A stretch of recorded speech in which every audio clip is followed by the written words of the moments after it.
যার কেউ নেই একেবারে অসহায় মানুষদের এনে একেবারে পিতৃস্নেহে মাতৃস্নেহে নিজের বাবা মার যেভাবে লালন পালন করে তার থেকে অনেক সুন্দর করে এখানে রাখছেন।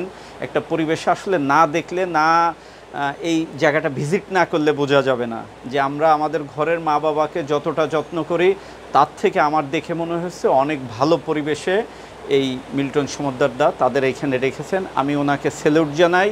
অনেক ইচ্ছা ছিল যে স্যারের সঙ্গে মানে একটু দেখা করব, একটু দেখা করার সুযোগের জন্য অপেক্ষা করছিলাম। সেই দিনটা পূরণ হলো। আর কৃতজ্ঞতা জানাই স্যার আজকে ইফতার এবং একই সাথে আমার বাবা মার জন্য যে কাপড় উপহার সামগ্রী নিয়ে এসছে সেজন্য অনেক অনেক কৃতজ্ঞতা জানাই। এইখানে যে 65 জন মানুষ আছে যারা এইসব স্পেশাল বেবি, স্পেশাল মা বাবা, অসুস্থ মা বাবা দেখে, সবাইকে ঈদের অগ্রিম শুভেচ্ছা এবং সবাইকে আমার পক্ষ থেকে স্যালুট।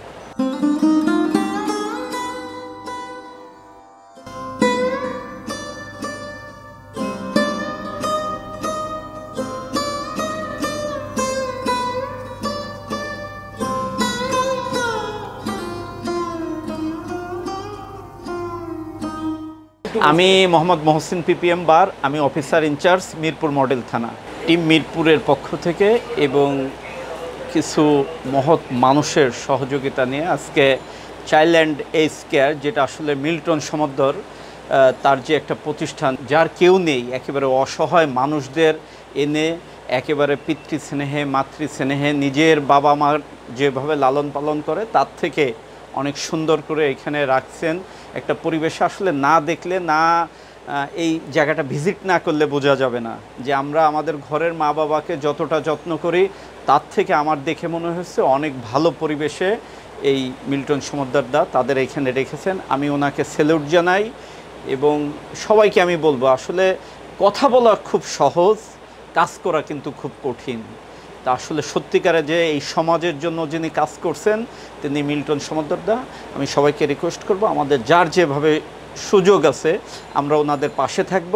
আর যদি ওনার পাশেও না থাকি আমাদের সমাজে আমাদের এলাকায় যার পাশে যেটা আছে, যারা অসহায় আছে, এরকম স্পেশাল বেবি বলেন, একেবারে যে অসহায় মানুষ যে চলতে পারে না, ফিরতে পারে না, বিভিন্ন রোগে ভুগছে, তাদের পাশে দাঁড়াতে হবে। আমি ব্যক্তিগতভাবে বৃদ্ধাশ্রম বিরোধী, কিন্তু ওই সব জায়গা থেকে রাস্তায় ফুটপাতে থাকা ডাস্টবিনে থাকার থেকে এই পরিবেশ অনেক অনেক ভালো।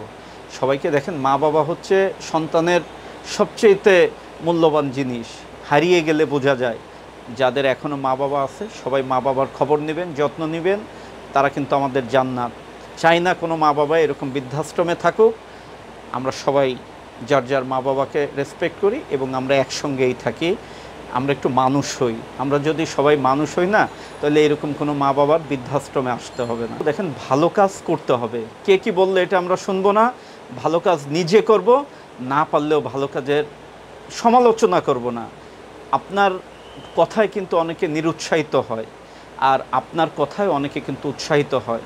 আসেন আমরা ভালো কাজের পাশে থাকি, ভালো কাজকে সমর্থন করি। আবারও স্যালুট জানাই মিল্টন সমদ্দার সহ এখানে যারা কাজ করছে। হয়তোবা অনেকে কিছু পারিশ্রমিক নেয়, কিন্তু তারপরে এইরকম পরিবেশে এরকম অসহায় মানসিক সমস্যা রোগে ভোগা মানুষদের জন্য কাজ করা কিন্তু অনেক কঠিন। এইখানে যে 65 জন মানুষ আছে যারা এইসব স্পেশাল বেবি, স্পেশাল মা বাবা, অসুস্থ মা বাবা দেখে, সবাইকে ঈদের অগ্রিম শুভেচ্ছা এবং সবাইকে আমার পক্ষ থেকে স্যালুট। আমি মহসিন স্যারকে অনেক আগে থেকে ফলো করি এবং আমাদের যারা মানবিক কাজ করে তাদের মধ্যে যাদেরকে আমি ফলো করি তাদের মধ্যে মহসিন স্যারকে আইডল মনে করি। আজকে একটা সত্যি কথা বলি, ওনার সাথে দেখা করার আমার একটা লোভ ছিল অনেক দিনের, এবং ইচ্ছা করেই ওনাকে আমি হয়তোবা স্যার মানে অনেক বিরক্ত করছি নিয়ে আসার জন্য। তো সেই আজকে যে একটা ওনার সাথে দেখা করার যে লোভটা ছিল সেটা আজকে পূরণ হলো আর কি। অনেক ইচ্ছা ছিল যে স্যারের সঙ্গে মানে একটু দেখা করব, একটু দেখা করার সুযোগের জন্য অপেক্ষা করছিলাম। সেই দিনটা পূরণ হলো। আর কৃতজ্ঞতা জানাই স্যার আজকে ইফতার এবং একই সাথে আমার বাবা মার জন্য যে কাপড় উপহার সামগ্রী নিয়ে এসছে সেজন্য অনেক অনেক কৃতজ্ঞতা জানাই। স্যার বিভিন্নভাবে ম্যানেজ করছে আমাদের জন্য, স্যারেরও অনেক পরিশ্রম হয়েছে স্যারের কাছে, এবং যারা এই উপহারের ব্যবস্থা করছে স্যারের মাধ্যমে তাদেরকেও কৃতজ্ঞতা জানাই। এবং আপনাদের সকলের দান সহযোগিতা ভালোবাসা নিয়েই সামনের দিকে এগিয়ে যাব। আর স্যারকে অনুরোধ করব, বিশেষ করে উনি যতদিন এই থানাতে থাকবে যেন আমাদের একটু খোঁজখবর নেয়, এটা রিকোয়েস্ট থাকবে। কারণ এইখানে অনেক ঝামেলা হয়, প্রায়শই দেখা যায়। স্যার এবার 2বার চাঁদাবাজি হয়েছে এখানে, 4 লাখ 3 লাখ টাকা করে চাঁদাবাজি হয়েছে। তো এটা অনেক কষ্টর, অনেকে আমি তো একেবারে আমি জানি আপনি আপনাদের একজন হয়ে আছি আর কি, যে কোনো বিষয়ে আইন শৃঙ্খলা তো আছে, নিজে একেবারে মনে করবেন আমি আপনি একটু খোঁজ খবর নিলে স্যার অনেক বাবা মারা ভালো থাকবে আপনি আসলে আর কি। অবশ্যই অবশ্যই